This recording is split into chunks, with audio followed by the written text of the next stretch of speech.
Hi friends.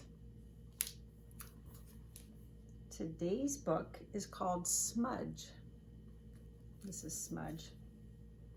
It's by Claire Turley Newberry. It's really big, huh?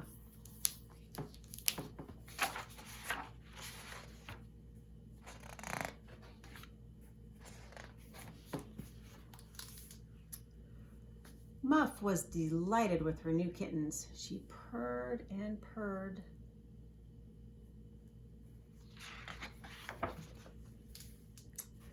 Buster, the big red father cat, was not half so pleased. He had never seen such tiny kittens before, and they were not at all what he had expected. In his opinion, they looked rather like mice, though he did not say so out loud.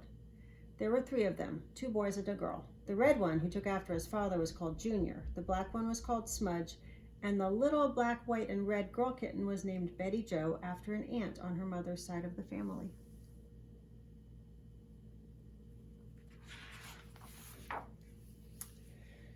At first, the kittens did nothing but eat and sleep. They did not even open their eyes. But every day they grew a little fatter and a little fluffier. And every day they looked more like kittens.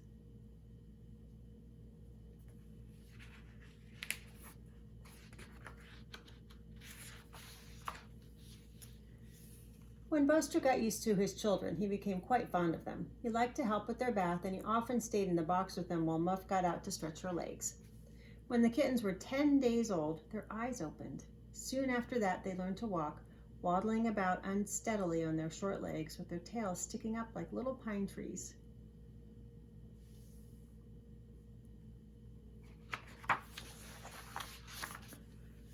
Presently, they began to wonder about the world outside their box and to stand on tiptoe to look over the edge.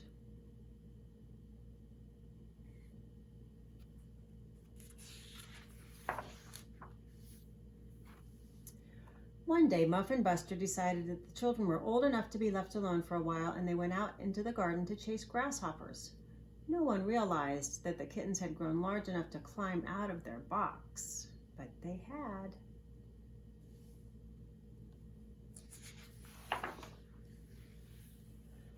Smudge, who was the bravest, was the first over the side. Junior quickly followed, and then Betty Jo. There they were in a big room full of ominous-looking furniture, but the kittens wisely took no chances.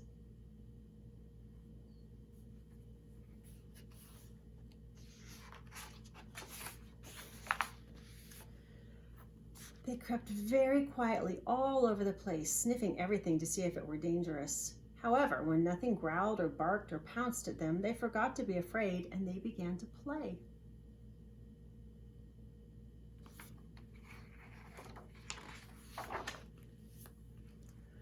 Little Betty Jo crawled under a rug and hid. She was pretending to be a wild kitten in the woods, and the rug was her cave. Junior made believe the window curtain was an enemy and attacked it savagely with all his teeth and claws.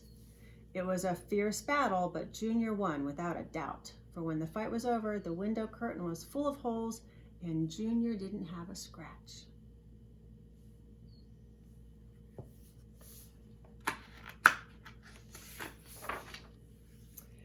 Then Smudge, who was a very brave kitten, climbed up the side of the sofa and jumped onto the table.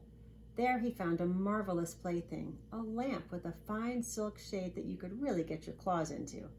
And by standing on tiptoe and reaching, he did get his claws into it. He tugged and tugged while the lamp rocked on its base. He tugged some more, and suddenly the whole thing toppled over. And with Smudge still clinging to it, for he didn't have time to unhook his claws, they crashed to the floor. Uh-oh. Meow! Shrieked Smudge. Tearing loose his claws, he scrambled under the sofa, followed by Junior and Betty Jo, who were almost as frightened as he was. With their eyes round and their fur standing on end, they watched the fallen lamp to see what it would do next. But the lamp did not move. It just lay there on the floor, all broken to pieces.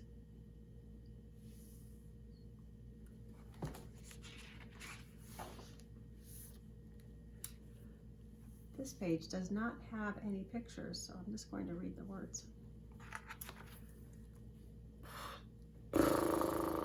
called Muff anxiously when she heard Smudge cry, and she rushed back into the house. Buster followed at a more leisurely pace. He was fond of the children, but he did not worry over them as Muff did. Meow, meow, meow, cried the kittens, running out from under the sofa to meet their mother. They knew the lamp could not hurt them if she were there.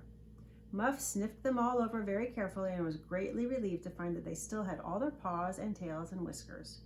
Just the same, she did not like to have them running about in the room where anything might happen, and she told them so over and over in cat language. Then she seized Smudge by the scruff of his neck and dragged him back to the box and plopped him in. That's how mom cats carry their kittens. She returned for Junior and finally for Betty Jo. When they were all three safe in the box again, she leapt in with them and washed them with her rough pink tongue. That night, the kittens were very hungry after all their adventures, and after supper, they were very tired. When bedtime came, do you suppose they begged Muff to tell them another story? Or teased Buster to let them stay up 5 more minutes longer? Of course not.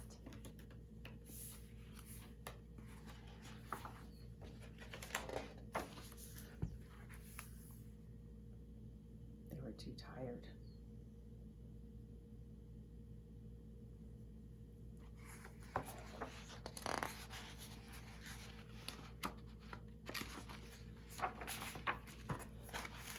They just snuggled up close to their warm, furry mother and purred themselves to sleep. And this last page has a couple more pictures of Smudge. I really like the art in this book. The end. I love you. I'll see you soon.